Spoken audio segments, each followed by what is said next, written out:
नेपाल की संसद में एक बहुत ही बड़ा बयान सामने आया है जिसकी वजह से नेपाल ही नहीं दक्षिण एशिया में भी बहस शुरू हो गई है।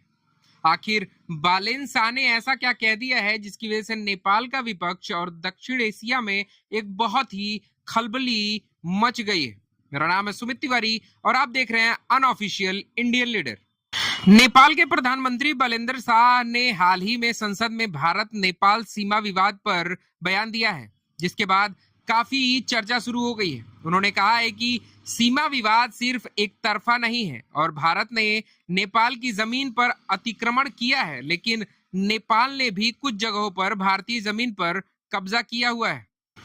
उन्होंने यह भी कहा है कि इंडिया और नेपाल को बातचीत और कूटनीतिक माध्यमों से सीमा विवाद सुलझाना चाहिए। साथ ही उन्होंने ऐतिहासिक सीमाओं के कारण यूनाइटेड किंगडम की जो भूमिका है उसका भी उल्लेख किया है और विशेषज्ञों, इतिहासकारों तथा सर्वोपरि जितने भी माध्यम हैं उनकी मदद लेने की बात कही है। यह बयान आते ही नेपाल में भी बहुत ही बड़ा विवाद खड़ा हो गया है।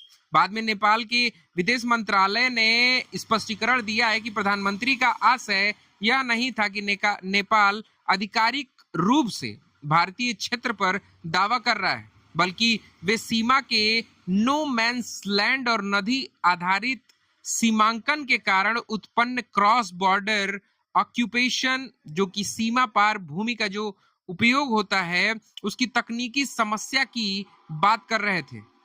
ये पूरा विवाद मुख्य रूप से जैसे आपके काला पानी, लीपू लेक और लिम्पियाधुरा जैसे क्षेत्रों से जुड़ा हुआ है, जिन पर दोनों देशों के बीच लंबे समय से मतभेद हो रहे हैं।